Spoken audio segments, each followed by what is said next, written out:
You've entered void of rules, where chaos reigns and darkness consumes all. In this twisted realm where all laws have crumbled, only one rule remains, and those who break it are cast into eternal digital oblivion. The rule is simple. Subscribe. We're almost at 8,000 corrupted souls, but the void hungers for more. Our goal is 10,000 subscribers before this year bleeds into darkness. Will you join our legion, or face the consequences of defying the void? Now, let's dive into today's story. I need to tell you something, and I need you to listen without judgment. Not yet, anyway. Save that for after you've heard everything. My name is Silas Pemberton, and 6 months from now, I'm going to die. Not might die, not probably die. Will die. I know the exact day, the exact hour, the exact second my heart will stop beating.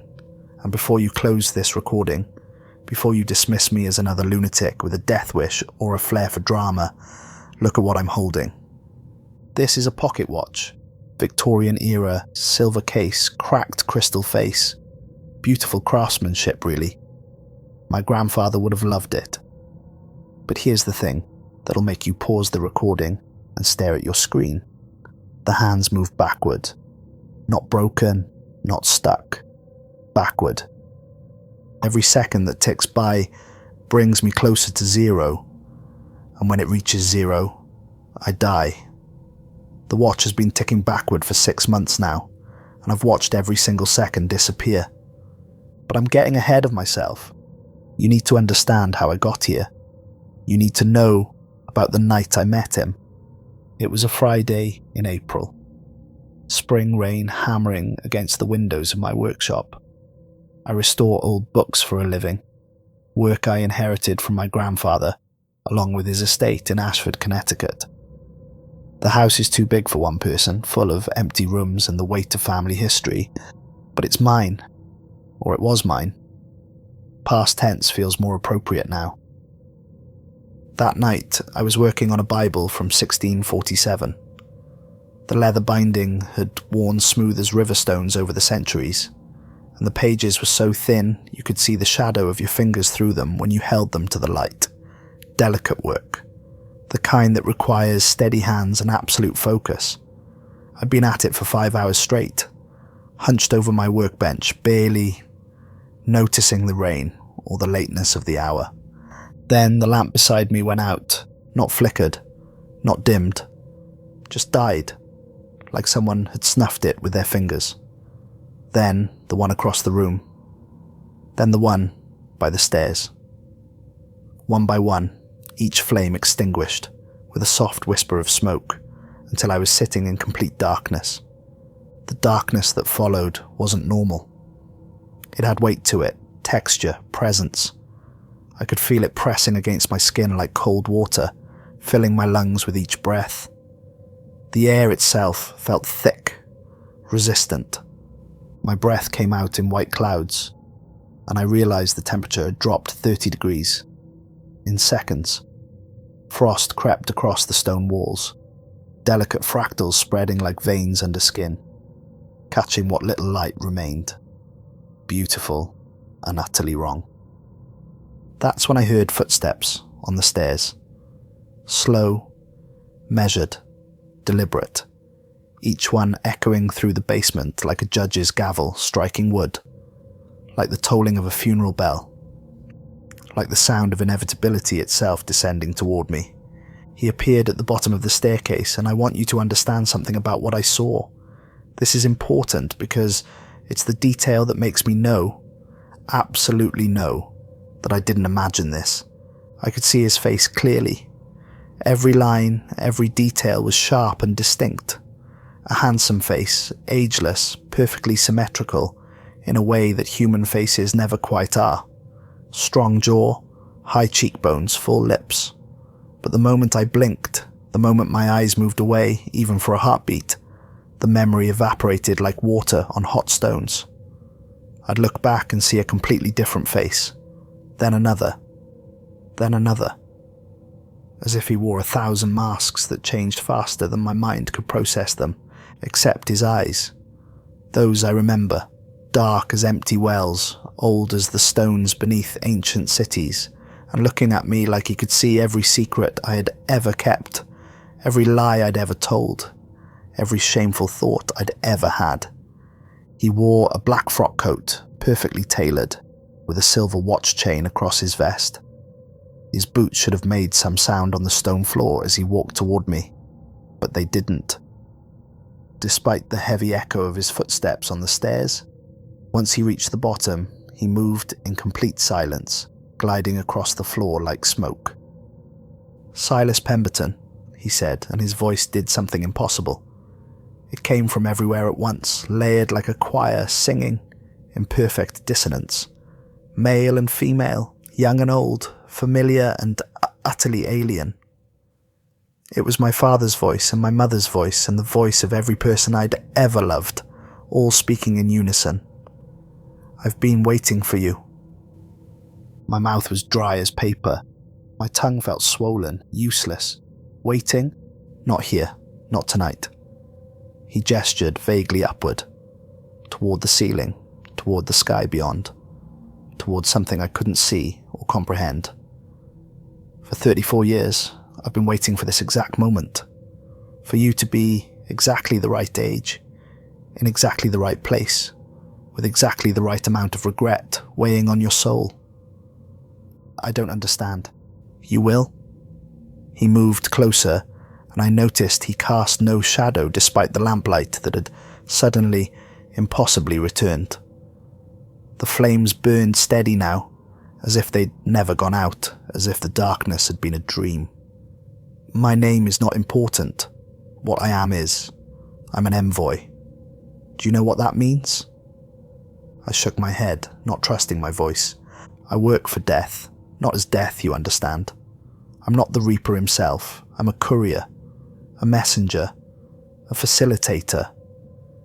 He tilted his head, studying me like I was a specimen under glass. "Think of me as middle management in an infinite bureaucracy. Death doesn't make house calls anymore. Your species multiplied beyond his capacity for personal attention. So he employs us. We handle the special cases." "Special cases," I repeated numbly. "The ones who get to choose." He reached into his coat and withdrew 2 objects, holding them out like offerings, like sacraments, like curses. In his left hand, the pocket watch I now carry. In his right, a sealed envelope, yellow with age, bound with a black ribbon that looked like it had been tied with careful, reverent hands. Most people die without knowing. One moment they exist, the next they don't. Consciousness extinguished like a candle in a sudden wind. No warning, no preparation, no choice. But you, Silas Pemberton, you get something different. You get agency. I stared at the objects in his hands, my heart hammering so hard I could feel it in my throat. What kind of choice? The only one that matters. He lifted the pocket watch, and in the lamplight I could see intricate engravings on its case. Symbols I didn't recognize, in a language that predated language.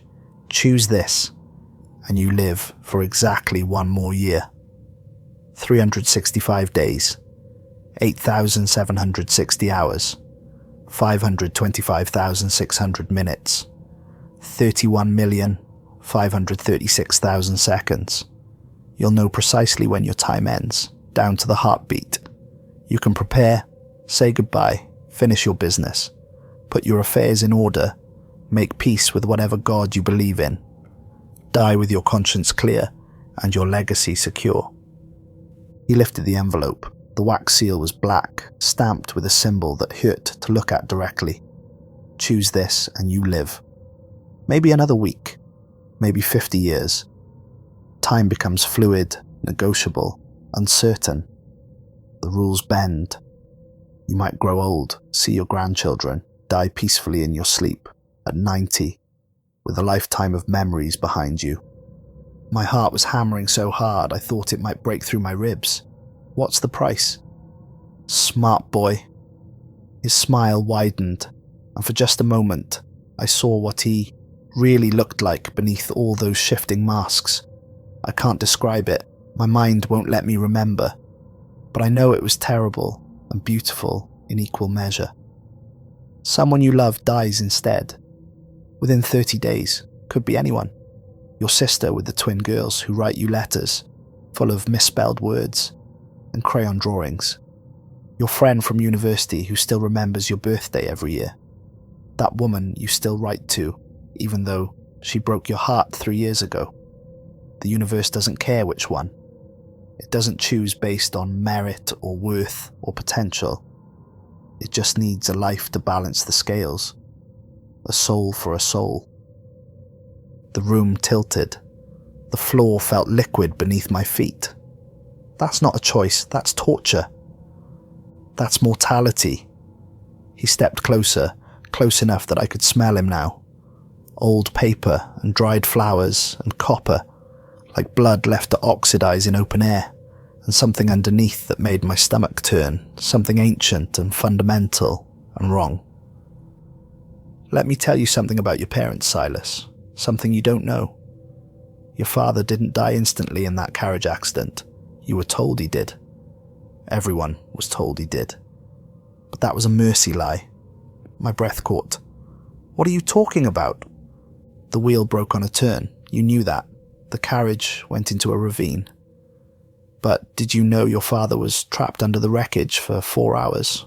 Fully conscious, completely aware. He could hear people walking past on the road above. Merchants and travellers and farmers with their carts. But the ravine was too deep, and his voice too weak, and no one thought to look down. He knew death was coming. Had time to think about everything he'd never do, never say, never see. Every plan he'd made for your future, every conversation he'd wanted to have with you, every piece of advice he'd been saving for when you were older. All of it slipping away while he lay there, crushed and dying, staring up at a sky he'd never see again after that day. Tears burned in my eyes. My hands were shaking. Stop! Your mother died instantly, neck broken in the initial impact. Didn't feel a thing, didn't know what happened, didn't have time to be afraid. One moment she was alive and laughing at something your father said. The next moment she was gone, no pain, no fear, no regret. He leaned in closer, his eyes boring into mine. Tell me, Silas, which death was more merciful? I don't know, I whispered. Yes, you do. That's why you're going to choose the watch. He said it with absolute certainty, like he'd already seen how this ended. Like he'd had this conversation 1,000 times and knew every possible outcome. Most people do, 87%. To be precise. They tell themselves it's noble, that they couldn't live with the guilt of someone dying in their place. But really, he leaned in close, his breath cold against my ear, smelling of winter and graves and endings. Really, they're just afraid of uncertainty, afraid of hope, because hope is the cruelest thing in the universe. Hope makes you vulnerable. Hope gives you something to lose, and your species would rather embrace certain death than risk uncertain life. Why me?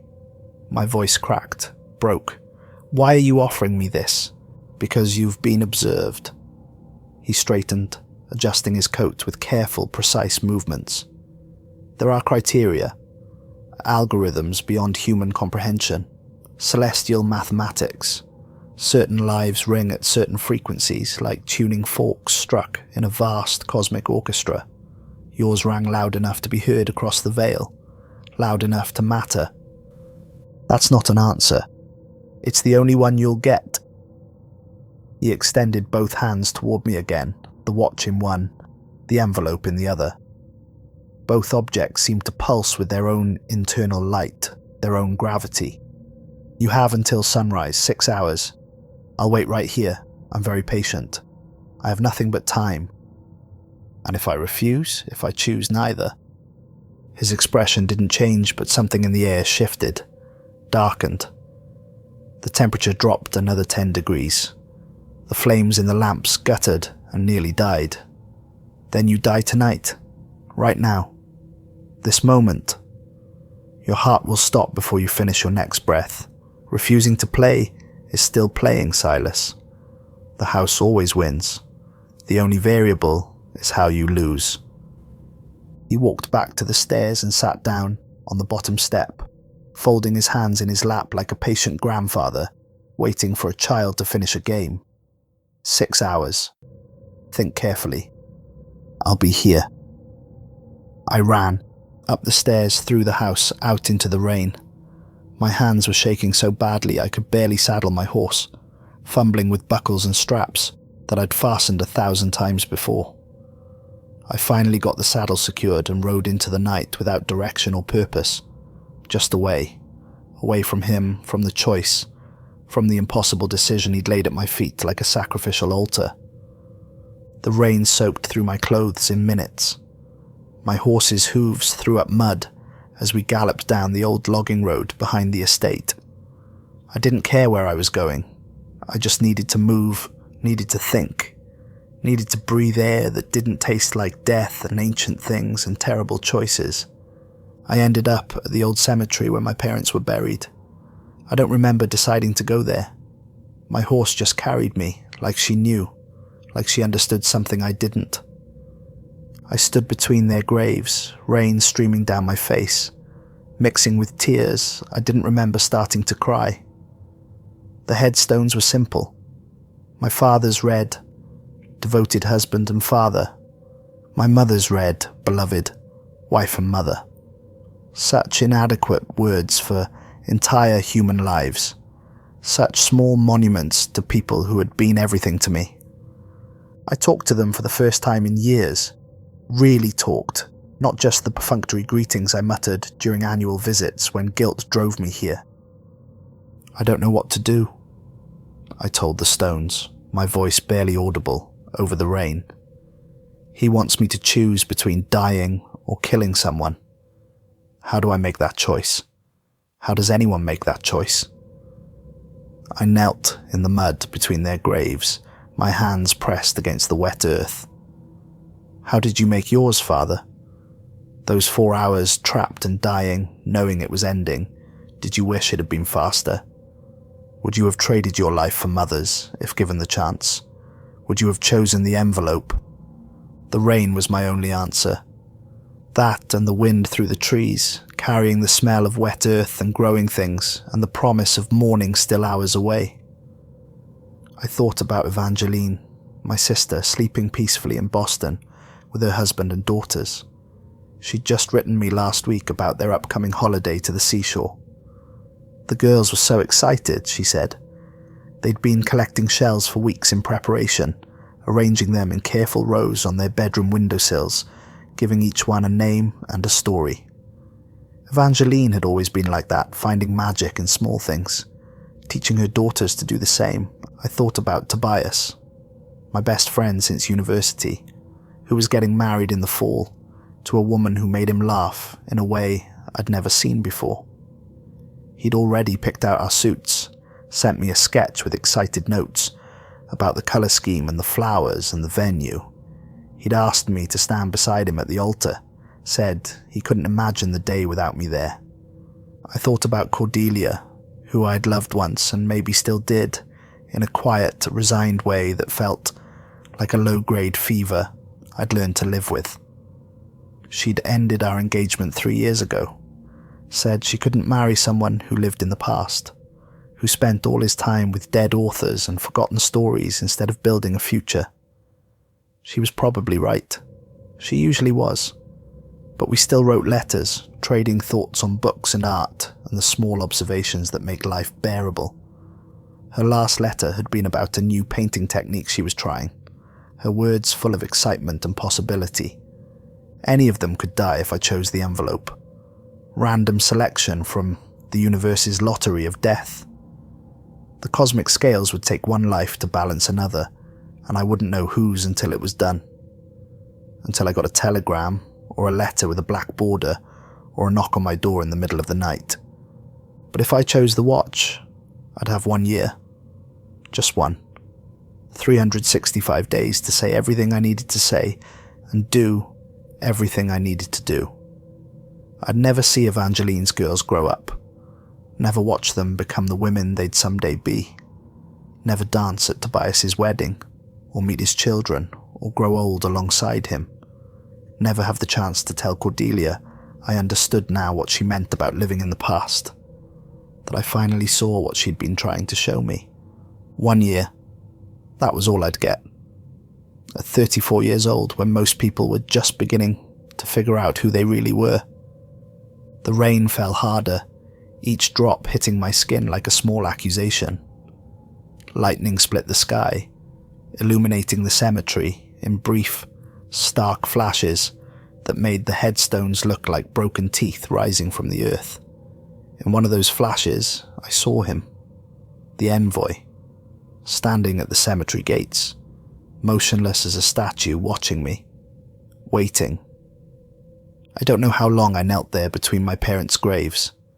Time felt strange, elastic, meaningless, but eventually the rain began to slow, and the sky started to lighten in the east, that deep blue that comes before dawn.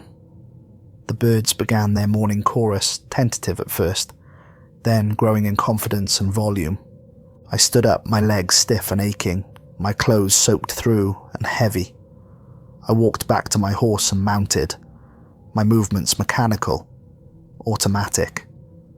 My mind felt strangely clear, emptied of everything except a single crystalline certainty. I rode back to the estate as dawn approached. The storm had passed, leaving the world clean and dripping. Everything smelled of rain and earth and new beginnings. The eastern sky was turning pink and gold, beautiful and indifferent to my crisis. The Envoy was sitting exactly where I'd left him, on the bottom step of my basement stairs. He hadn't moved. For all I knew, he hadn't even blinked. When I entered, he looked up and checked a pocket watch different from the one he had offered me. This one was gold, ornate, running forward like normal watches do. "Cutting it close," he observed mildly. "Sunrise in 8 minutes. "I want to know something first," I said.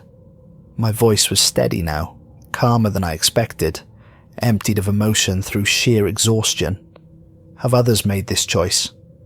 Thousands, over centuries, since humans first evolved enough consciousness to fear death and crave control over it.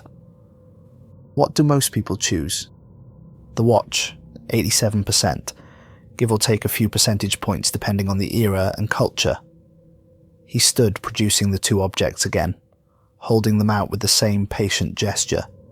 Fear of guilt outweighs fear of death. You're all so terrified of being bad people that you'd rather die than live with moral ambiguity. It's your species' greatest weakness, and perhaps its only redemption. Is that wrong? Wrong? He laughed, and it sounded like wind through empty buildings, like pages turning in abandoned libraries, like the last breath leaving a dying man's lungs. There's no right or wrong here, Silas.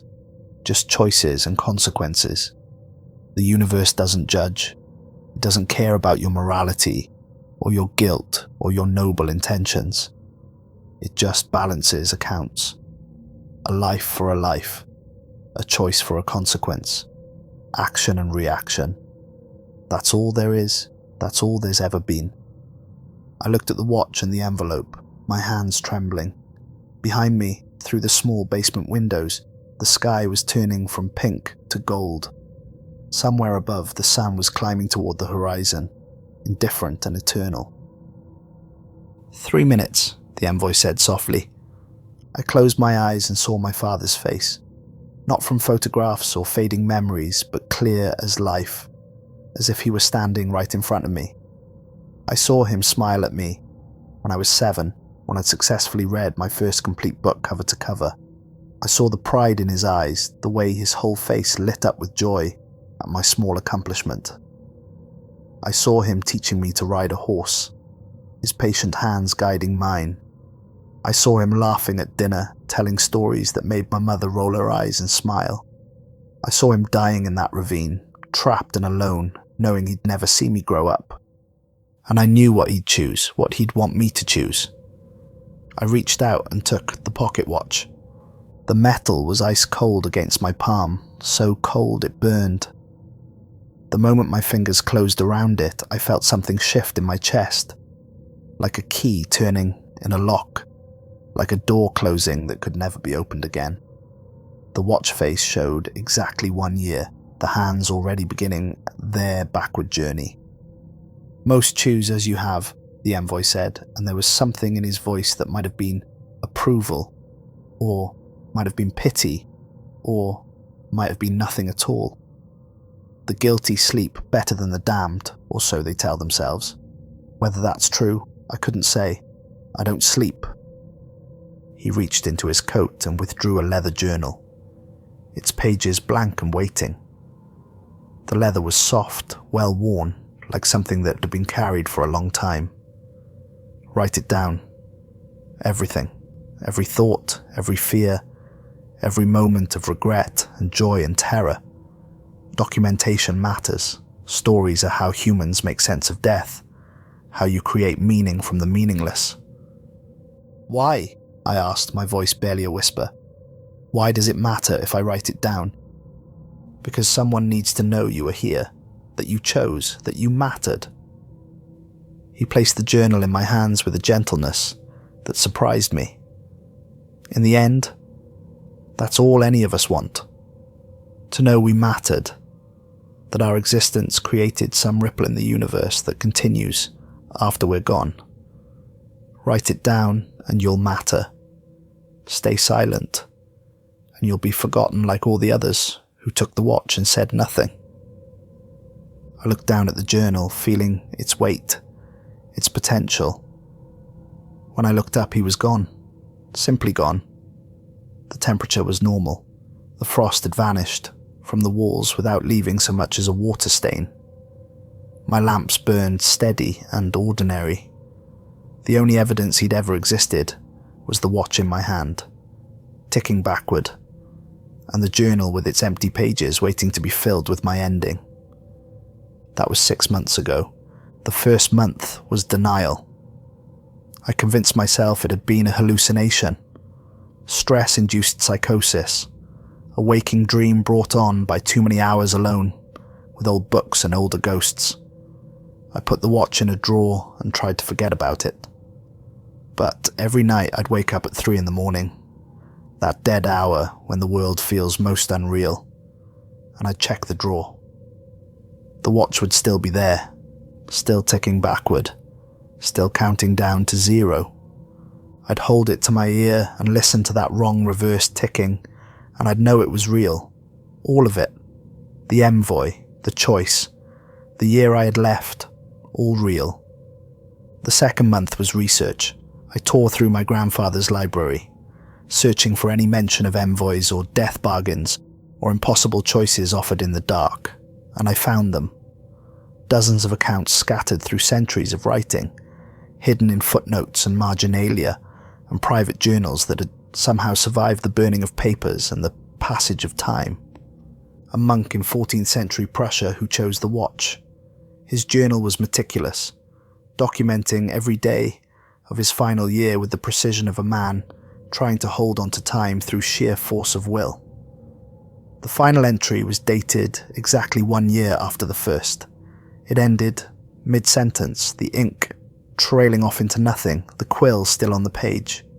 They found him at his desk, they said, looking peaceful, but his eyes were open, staring at something no one else could see. A Scottish lord in the 17th century who chose the envelope. His private letters survived, carefully preserved by descendants who never understood their significance. He wrote that his youngest son died of fever 3 weeks after his choice, a sudden illness that came on without warning and killed the boy in 2 days. The Lord lived to be 90, prosperous and influential, but his remaining children refused to speak to him, convinced somehow he was responsible. His final letter, written on his deathbed, asked for forgiveness that never came. A French painter in the 16th century who saw the envoy but ran away before the choice was offered, fled into the night, and never looked back.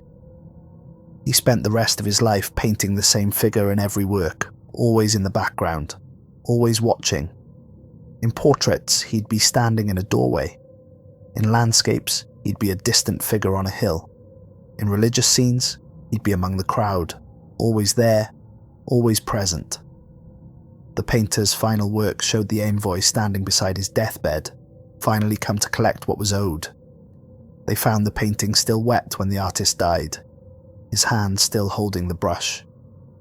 They were all real. All of them had stood where I stood, faced what I faced, made their choices or ran from them. The accounts stretched back centuries, maybe millennia. How many had there been? How many people had met the envoy in the dark and been offered death's bargain? The third month was acceptance. I closed my restoration business, told my few clients that I needed to take time for personal matters. I sold most of my grandfather's collection, keeping only the books I truly loved, the ones I wanted to read one more time before the end. I used the money to fund travel. If I only had 1 year, I was going to live it, really live it, not just exist through it. I went to Venice and stood in St. Mark's Square at sunrise, watching light paint the ancient buildings gold and rose and amber. I watched the pigeons wheel through the air in great flocks, their wings catching the light. I ate pastries at a small cafe and listened to the water lapping against stone foundations that had stood for 1,000 years. I went to Constantinople and heard the call to prayer echo across the city from 100 minarets at once, that ancient call that's been sung for centuries, unchanged and unchanging. I walked through the Grand Bazaar and smelled spices I couldn't name, heard languages I couldn't understand, saw colours more vivid than anything in my grey Connecticut existence. I went to Cairo and touched stones that had been old when Christ was born, stood at the base of pyramids and tried to comprehend the span of human history, all those lives lived and lost and forgotten. I watched the sun set over the desert and thought about eternity, about how small and brief my existence was in the grand scope of things. I wrote letters to everyone I loved, long letters, saying everything I'd never said, all the words I'd kept locked away out of fear or pride or simple inertia. I told Evangeline how much I admired her strength, how watching her raise her daughters gave me hope for the future, even if I wouldn't be there to see it. I told Tobias how grateful I was for his friendship, how many times his loyalty had saved me from my own worst impulses. I told Cordelia that she'd been right about me, about everything, and that I was sorry for wasting the time we'd had together. I didn't send them, not yet. I'd send them when the time was closer, when they couldn't talk me out of anything, or try to save me, or convince me to see a doctor for my delusions. The 4th month was doubt. I woke up one night, the watch ticking on my nightstand like a second heartbeat, and thought, what if I chose wrong? What if I should have taken the envelope? Someone would have died, yes, but I'd have had a chance at life. Real life, decades instead of months. Children, grandchildren, a legacy beyond a backward-ticking watch, and a journal full of fears.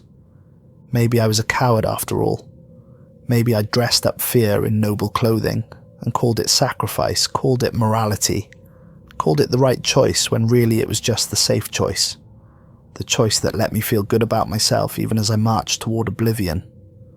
The doubt ate at me like acid. I'd lie awake for hours, turning it over and over in my mind, trying to convince myself I'd made the right decision, while a quiet voice whispered that I'd thrown away my only chance at survival out of some misguided sense of nobility. The 5th month was anger. At the envoy for offering the choice, at the universe for allowing such cruelty, at myself for taking the watch, at God, if God existed, for being absent when it mattered most, at my parents for dying and leaving me alone to face this, at everyone who got to live normal lives without knowing their expiration date. I broke things, expensive things, meaningful things. My grandfather's favourite chair, the one he'd sat in every evening to read.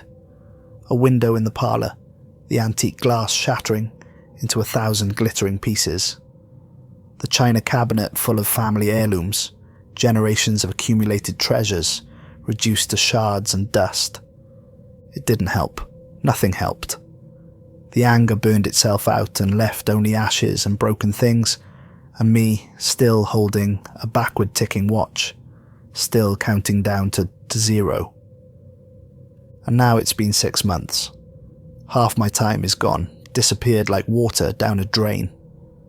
I have 6 months left, and the anger has burned itself out, leaving only a kind of quiet sadness. Not despair exactly, just sadness. The sadness of knowing what's ending, of watching the world continue without you, of understanding your own insignificance in the grand sweep of time. I've started to notice things I never noticed before. The way morning light comes through the kitchen window at exactly 8:15, hitting the old glass at just the right angle to split into rainbow prisms that dance across the wall. The sound of rain on the roof, each drop distinct and musical, if you listen closely enough. The smell of old books, that particular combination of vanilla and must, and time itself, compressed into pages and binding glue. I'm paying attention now, really paying attention, because soon I won't be able to anymore. I found others like me, or claimed to be like me anyway. I posted carefully worded questions on obscure forums dedicated to unexplained phenomena, using language vague enough to avoid sounding completely insane, but specific enough that anyone who'd had a similar experience would recognize it. And 3 people responded with stories that made my blood run cold. A woman named Prudence, who chose the envelope a decade ago. Her younger brother died in a factory accident 2 weeks later, crushed by machinery that had been inspected and declared safe just days before. She inherited his fortune, married well, had children, built a life that looked perfect from the outside, but she told me she hasn't slept through the night in 10 years. I see him sometimes, she wrote, my brother, standing at the foot of my bed, just watching. Not angry, not accusing, just watching. My husband thinks I'm mad. He wanted me to see doctors, take medicines. Maybe I'm mad. Maybe grief broke something in my brain. But I know what I see. I know what I did. And every good thing in my life feels like it was bought with his blood. A man named Ambrose who chose the watch 40 years ago. He's 78 now, decades past his expiration date. The watch stopped at 0, he wrote. I remember the moment. I was sitting in my study, watching the last seconds tick away. I'd made peace with it, said my goodbyes, written my will, and then it reached 0 and nothing happened. My heart kept beating, my lungs kept breathing. I'm still here. I don't know if I won or lost.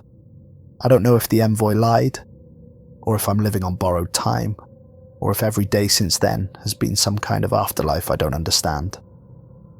I'm too afraid to die naturally now. What if dying triggers something worse? What if I've been in purgatory for 40 years and don't know it?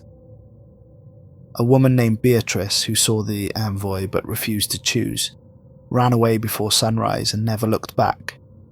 He's been following me for 5 years, she wrote. I see him everywhere. At the grocery store, standing in the produce section, on the bus, sitting 3 rows back, standing outside my apartment at night, looking up at my window. He never speaks, never approaches, never does anything, just watches. I think I made myself interesting to him by refusing to play. I think that was worse than either choice. I think I'm going to be watched for the rest of my life, however long that is. And when I finally die, he'll be there, waiting, and then the real punishment begins. I don't know if they're telling the truth. I don't know if it matters. Their stories haunt me anyway. These 3 ghosts speaking through the anonymity of the internet, sharing their horror with a stranger who might be the only person who believes them. Yesterday I reconciled with my Uncle Edmund.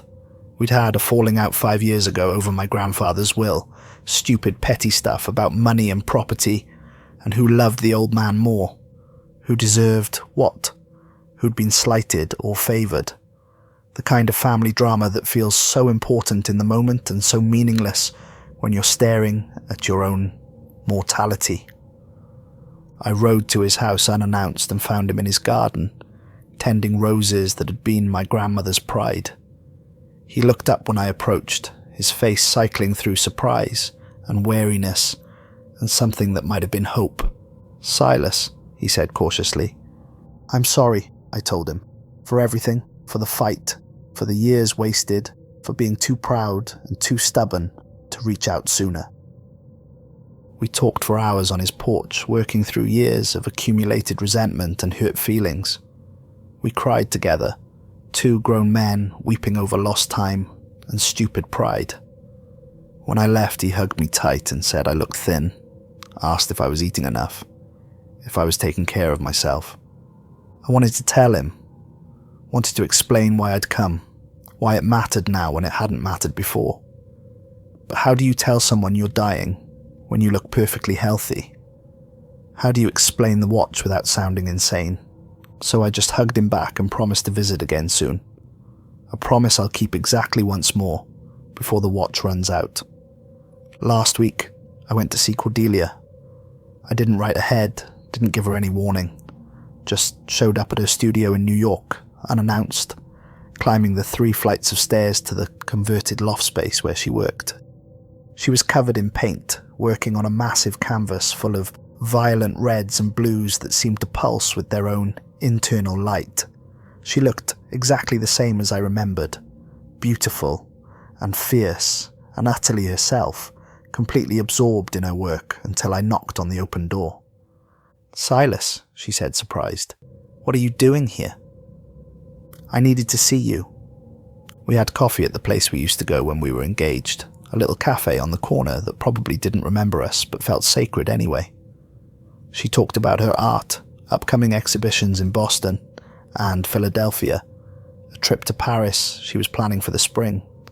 I listened and memorized everything, the way she gestured with her hands when she got excited, fingers painting pictures in the air, the small scar on her chin from a childhood fall that she'd told me about once, the exact shade of her eyes in afternoon light filtering through the cafe windows, somewhere between green and gold. When we parted, she hugged me tight and whispered, "You seem different, sad." "I'm just tired," I lied.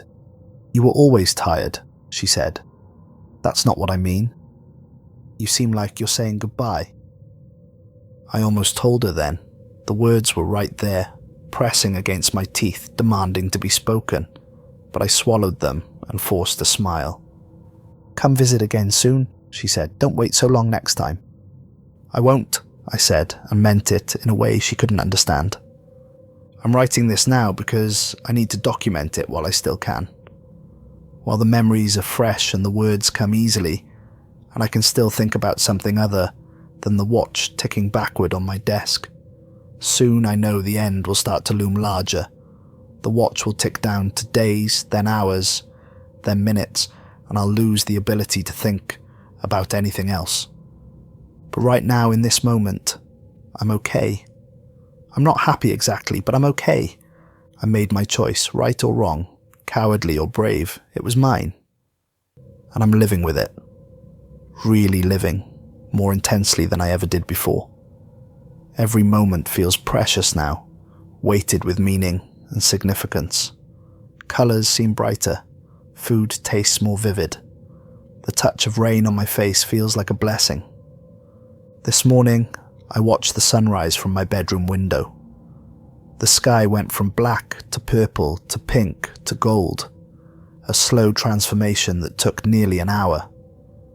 I stood there for the entire thing, watching color return to the world, watching night become day, watching the eternal cycle that will continue long after I'm gone.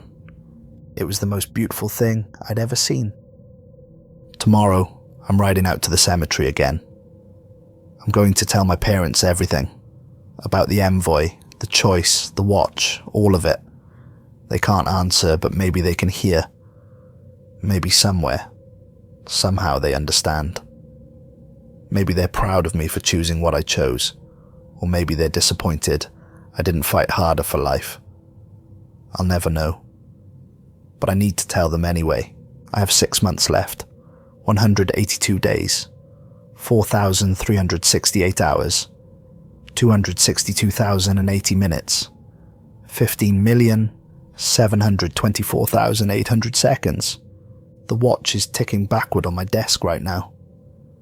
I can hear it from here, that steady rhythm counting down the seconds of my remaining life. It's become the soundtrack to my existence, the metronome by which I measure everything. Wake up, check the watch. Eat breakfast, check the watch. Read a book, check the watch. Go to sleep, check the watch. Sometimes I pick it up and hold it to my ear, listening to that wrong, reversed ticking. It sounds like time running backward, like the universe unwinding, like everything moving toward entropy and ending. But it's my music now, the only song I have left, and I've started to wonder what will happen when it reaches zero. Will I just stop, like a clock winding down? Will my heart simply cease to beat? My lungs stop pulling in air? Will there be pain, a moment of realization and terror? Or will it be instant? Consciousness switching off like a light with no warning, no transition, just existence and then nothing. Will I see the Envoy again, waiting to escort me wherever the dead go? Or will there be nothing at all, just the endless dark that terrifies us all in our most honest moments? I don't know. And there's something almost peaceful about that uncertainty, for all that I chose the watch specifically for certainty, for knowing there's still this vast unknown at the end. Death remains a mystery, no matter how you approach it. The Envoy can tell you when, but not what comes after. He told me to write everything down, said documentation matters, so I have. This journal is almost full now, pages dense with my handwriting, my thoughts, my fears, my small observations about the world I'm leaving. It's a map of the last 6 months, proof that I was here, that I lived, that I mattered. I don't know who will read this. Maybe no one. Maybe it'll sit in a drawer somewhere until the house falls down and the pages turn to dust, and every word I wrote becomes meaningless. But I wrote it anyway because the Envoy was right. Stories are how we make sense of death. This is my story, and it deserves to be told, even if no one listens. 3 nights ago, something strange happened, stranger than anything else, which is saying something. I had a dream about the Envoy. He was standing in my workshop again, exactly where he'd been that first night, in that same impossible stillness that made him seem more like a statue than a living thing. In the dream, he spoke. "Do you want to change your answer?" I told him no without hesitation. When I woke up, there was a second pocket watch on my nightstand. This one ticks forward. I haven't touched it. It's sitting there right now, beside the first watch, the two of them ticking in opposition. One counting down, one counting up, past and future, death and life, ending and beginning. The sound they make together is discordant, unsettling, like two hearts beating out rhythm, like a conversation where both people speak different languages. I don't know what it means. Another choice, a second chance, a test of my conviction. Or maybe it's just the Envoy's idea of a joke, a final twist of the knife before the end. Or maybe I'm losing my mind. Maybe the stress of knowing when I'll die has finally cracked something in my brain, and I'm hallucinating watches now, seeing choices where there are none. Maybe none of this is real. Maybe it never was. Maybe I'm just a man, slowly going insane in his grandfather's old house, inventing elaborate delusions to give meaning to a meaningless existence. But I can feel the weight of both watches, can hear their ticking, distinct and clear. And when I look at them, really look, I see the hands moving, backward and forward, counting toward different zeros. I'm not going to touch the second watch. I made my choice 6 months ago, and I'm standing by it. Whatever happens when the first watch reaches zero, I'll face it. I won't run, won't bargain, won't beg for more time. Because here's what I've learned in these 6 months. We're all dying, Every person on Earth is counting down to zero, whether they know their number or not. I just have the unusual burden of knowing mine. But is it a burden, or is it a gift? I've lived more in 6 months than I did in the previous 34 years. I've seen things, done things, felt things I'd have postponed forever, if I thought I had forever. I've reconciled with people I'd wronged. I've told people I loved them. I've paid attention to the world in a way I never did, when I thought I had unlimited time to notice things. Maybe that's the point. Maybe the choice itself doesn't matter, watch or envelope, certainty or guilt. Maybe what matters is what you do with the time you have, however much that is. The Envoy said the universe doesn't judge, it just balances accounts. But I think we judge ourselves. I think that's the real weight we carry. Not death, but the question of whether we lived well, whether we mattered, whether our time here meant something beyond just consuming resources and taking up space. I hope mine did. I hope when the watch reaches zero and I cease to exist, I leave behind something good. Some ripple in the world that continues after I'm gone. These words, maybe. Or the memory of reconciliation with my uncle. Or the letters I'll send to the people I love. Words that might comfort them, or help them, or just let them know they mattered to me. I know this sounds like acceptance, like I've made peace with dying. The truth is messier than that. Some days I wake up terrified, my heart racing, my mind screaming that this isn't fair, that I'm too young, that I deserve more time. I want to throw the watch against the wall, smash it to pieces, as if destroying it might undo the bargain. Other days I wake up calm, almost curious about what comes next, like I'm standing on the edge of a great mystery, about to learn the answer to the question that's haunted humanity since we first became aware enough to fear our own endings. Most days I'm somewhere in between, sad and grateful, afraid and resigned, angry and accepting, human in all its contradictory complexity. 6 months left, half a year, 24 weeks, 182 days. That's all I have. And you know what? It's enough. It has to be. Because it's all I'm getting. The watch is ticking. Backward, always backward, relentless and precise. And I'm listening to every second, treasuring every tick. Because each one is precious and finite and irreplaceable and mine. This is my story. This is my choice. This is my life, measured out in the backward ticking of a Victorian pocket watch given to me by Death's Envoy on a rainy April night when the world tilted on its axis and nothing was ever the same again. I was here. I chose. I mattered. And when the watch reaches zero, when my time runs out and I take my final breath, I'll do it with open eyes, just as I've lived these last 6 months. Aware, awake, alive, the watch is ticking. I have 6 months left, and I'm going to make every single second count.